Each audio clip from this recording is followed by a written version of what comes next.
and welcome to a cover story conversation with Suhail Seth, political analyst, columnist, and someone whose views we have particularly enjoy on cover story, but also we're getting a tremendous amount of feedback on our shows, Suhail Seth, I must tell you. So it's Thank you. welcome you back on this show again. But today there is a slightly somber discussion that I want to have with you. We are talking in the wake of the train tragedy in Orissa that has claimed around 275 lives, 1,000 people have been injured. In the midst of all this, we also have politics happening. There's been huge cries by the opposition for the railway minister to resign. Ashwini Vaishnav has been on the ground from day one. He has told the media that now is not the time to do politics. I'm going to be on the ground. I'm not going to resign. I'm doing my work. What do you make of all this politics of resignation? My belief is very clinical in these matters. If I'm the railway minister and an accident happens under my watch, the last thing I should be doing is resigning and walking away. I should be doing the following. A, I should be ensuring the relief and rescue operation happens unhindered. Number two, I should make sure that I bring back things to normalcy, whatever normalcy could be in these circumstances. Number three, I provide and ensure that there is succor provided to those who have lost lives, their families. And number four, I know my department the best because I am the sitting railway minister. And I make sure that there is an investigation over which no one can then turn around and say, "Bhai, वो पुराने मंत्री के watch पे हुआ था, मेरे मंत्री के वॉच पे नहीं हुआ था." In the good old days, and people have quoted Lal Bahadur Shastri and Madhav Rao Scindia, you see, in those days, we had an ill-conceived notion of morality. We did not distinguish between morality and accountability and responsibility. So we believed, agar hum morally responsible hai, and if we walk away, then our work is done. I'm sorry. If Priya Sahgal is the editor of a newspaper or a television channel, and something happens on that channel which is unfair or unsubstantiated, Priya is responsible. She can't just say, "Okay, yes, sorry guys, actually I'm resigning." No. A resignation must be asked for under circumstances other than accidents. This wasn't an accident that Ashwini Vaishnav or whoever created. It was an accident because the word accident is exactly that. They happen. So you have to allow people to investigate. You have to move on from this stupid, political, ill-conceived morality of the Lal Bahadur Shastri kind and come to reality in today's times. And what did the man do? He was there right, he was there right through. He continued to be there until the trains were normalized. He continued to be there. And look, one thing, Priya, suppose I was Vaishnav and I'd resigned. There'd be no supervising minister. The presence of a supervising minister has a salutary effect, not only on the relief and rescue workers, but it's also a deep sense of motivation.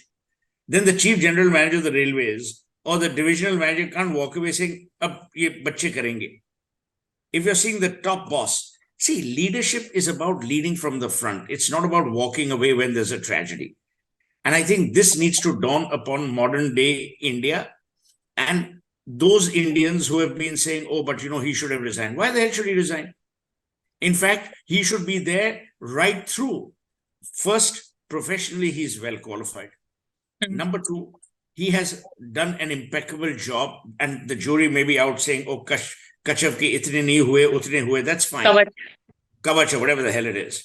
You see, these people use so many slogans, you forget how many slogans are in operation today. BJP is more like an advertising agency and less like a political party.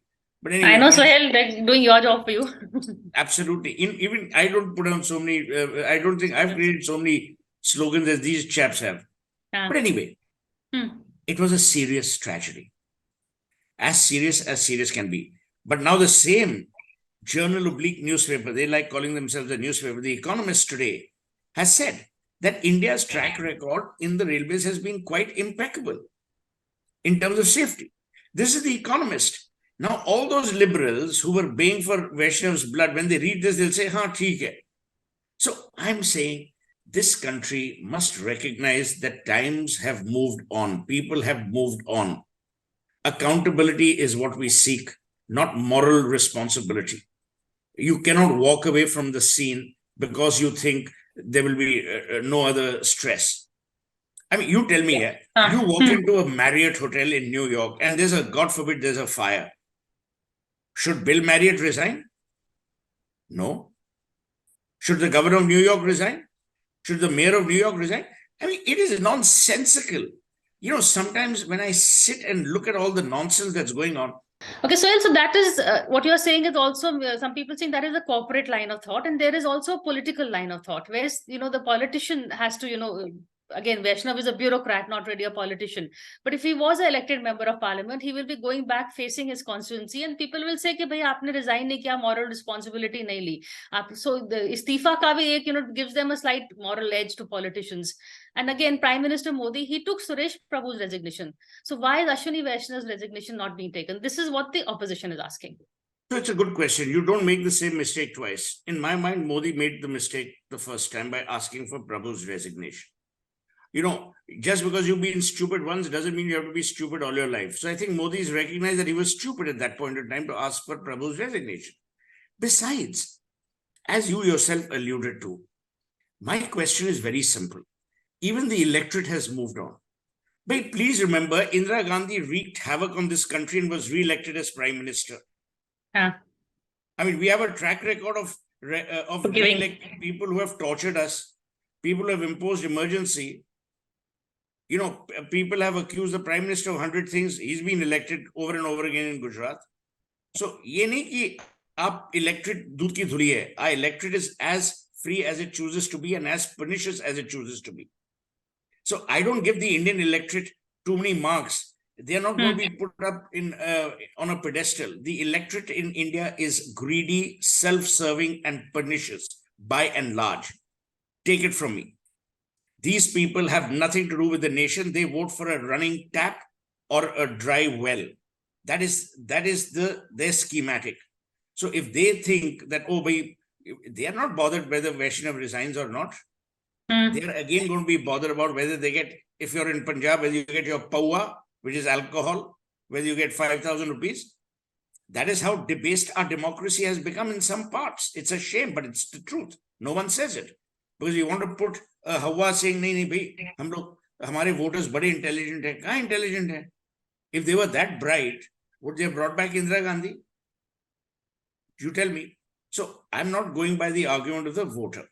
Where I'm coming from is today in real time, with technology being what it is, India being where it is in the comity of nations across the world, we need responsibility and accountability to go hand in hand. This is as good a time as any to get rid of this word moral responsibility. It's like saying partial pregnancy. You can't be partially pregnant. You're either pregnant or you're not pregnant. So either you're responsible or you're irresponsible. You can't be morally irresponsible, but professionally irresponsible. So I'm approaching it, as I said at the beginning of my remarks, from a very clinical point of view. The tragedy in India is we have invented phrases. Ki bhai, moral responsibility. Arey, what the hell does moral responsibility mean? Na to morality rahi, na responsibility rahi. आप यहाँ तो बंदे को बोलो you're responsible for this job or you're not responsible.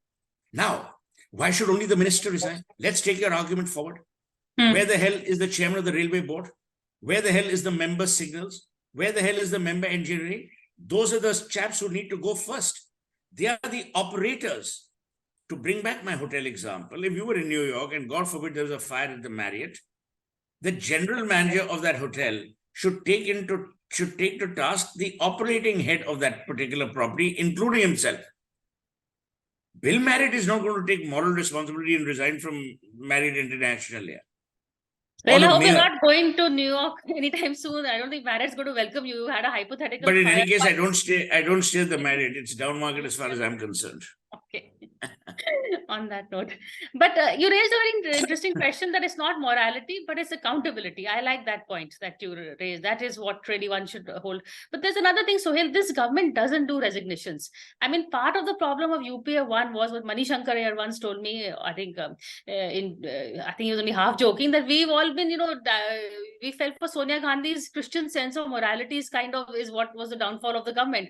Before the allegation, once the allegations was made, she made everybody resign without it being proved, and a lot of those allegations people have been exonerated.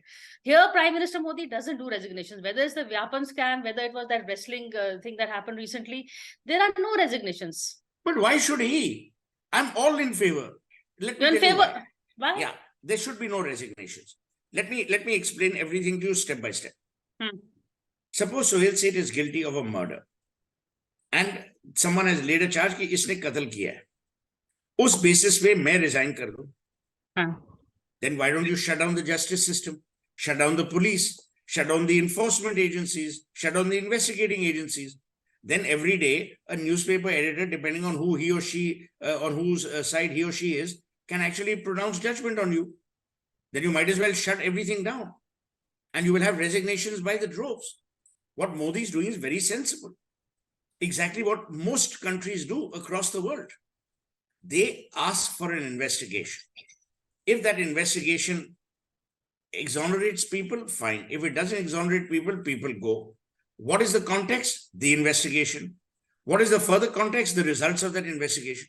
In India, before the investigation, bhai, isko resign karna chahiye. Why? Did Vaishnav cause the accident? No. Did it happen under his watch? Yes. But is he responsible for the engineering and the signaling and all of those things? No. By that logic, tomorrow tell me there was an outage at All India Institute of Medical Sciences and hackers had hacked into the system. Should Madhavya resign? Should again Vaishnav Poch have resigned because he's also in charge of IT? I mean, this is a joke. You won't have people left to fill in their shoes here. But every day you will have more resignation than actual work going on in this country. So you're saying don't go in for token political symbolism and signaling, actually hold people accountable. Absolutely. I think this whole moral responsibility and resignation are the epitome of tokenism and escapism. Tokenism, because as you said, you want to show something to the public. Escapism is because you want to escape responsibility and accountability in the real sense. There's another interesting takeoff from what you said. Whenever you're comparing, situations, is Indira Gandhi, we have a subconscious comparison of Prime Minister Modi with Indira Gandhi. Why does the public choose Indira Gandhi again? Why is Prime Minister Modi being chosen again? Because despite all the draconian measures that they've taken, there is a yearning for a strong leader. And in that, whether it was Indira Gandhi. Absolutely. I've always said Modi's version 3.0 of Indira Gandhi. He's playing everything by the Indira Gandhi playbook, except he's got all the media by his side. He's got social media on his side. And today's world has, as I said, real-time technology. So, it works in his favor. But he's following the Indira Gandhi playbook to the hilt. Which is interesting because one would have thought the comparisons would be with Vajpayee would be his role model. But I think it's Vajpayee and Vajpayee was a dove. Vajpayee was a dove. See, there are two kinds of people. There are leaders who lead alone and there are leaders who lead with people. Vajpayee was a leader with people. And I'm not saying he was a better leader or a worse leader, but he was a leader who led with people. Modi goes alone. Churchill went alone. Franklin Delano Roosevelt during World War II in America went alone. John F. Kennedy was a lone leader. Khrushchev was a lone leader. So, there are two kinds of, or maybe more, but in front of us, there are two kinds of leaders. People who lead with others and people who lead alone. And they set the tone, they set the agenda. And Modi's like that. And Modi's always been like that.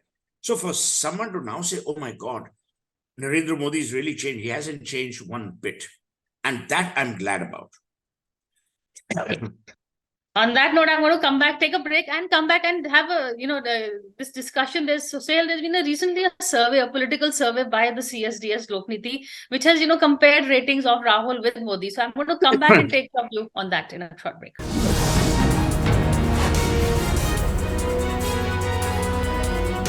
Hello and welcome back to a cover story conversation with Sohail Seth. Before the break, we were discussing, political leadership and the various models that are there. Currently, right now, we have two models, or really two people really in the fray. Is one side is Prime Minister Modi, the other side is Rahul Gandhi. Now, there's been a survey recently. It's the most recent survey by CSDS Lokniti, where they've compared popularity, saying, supposing elections were held today, whom would you choose as Prime Minister? 43% chose Prime Minister Modi, and about I think 24% chose Rahul Gandhi. Now, the catch here is that Rahul Gandhi's ratings, the same survey done in 2014, Rahul was down at 14%. So he's risen by 10%, while Prime Minister Modi was 44 and he's stuck at status quo at 43. So should the BJP worry that Rahul is rising while Modi has perhaps peaked? He's still at status quo. First, as much of respect as I have for Sanjay, I think the example and the comparison is odious to say the least. There is no one else. Yeah, so exactly. Now that's the point. You're comparing someone who is the current sitting Prime Minister of India and has finished 9 years. So there is brand fatigue, there is overexposure of the brand, in this case, Narendra Modi. And you're having a person now in the form of Rahul Gandhi who's anti-establishment, which, by the way, Indians love. Indians love anyone who's anti-establishment because they, by nature, want to be anti-establishment, but at times they can't be. Has Rahul done a good job? There is no question he has. If you remember on your very program, I said the Bharat Jodo Yatra will be a defining moment for Rahul Gandhi, depending on how he takes it after that. There's only one slight problem. The people in New Jersey and on the Potomac River are not going to vote in the Indian general election. The people who are going to vote in the Indian general election are people within the confines of India or those Indians who are entitled to vote from outside.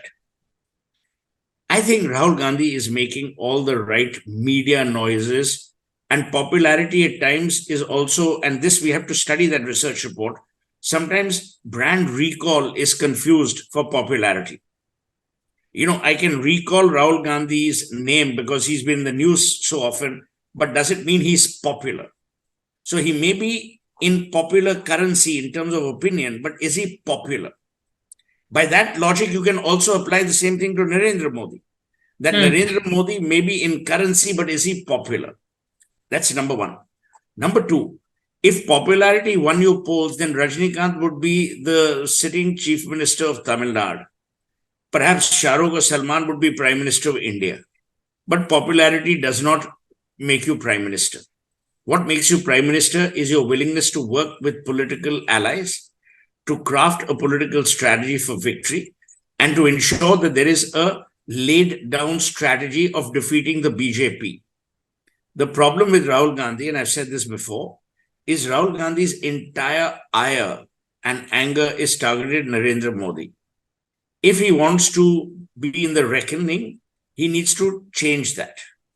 He needs to make sure that Narendra Modi is not the individual he's targeting, but Narendra Modi is the type of soch or philosophy of the BJP which needs to be targeted, because that philosophy is antithetical to India's progress, which, by the way, he's unable to do. B, his aides and advisors keep knocking at things which are close to the Indian of today. Whether they are close to the right reasons or not, we don't care. You can't keep knocking temples and can't keep making fun of traditions and say, unhone pranam kiya. These are silly things. The problem is that when you're at a zero base, to climb from 0 to 10, 0 to 14, and please remember this 14 to 24 has been achieved only in 9 years, which is a long time. It's not as if he's suddenly become popular.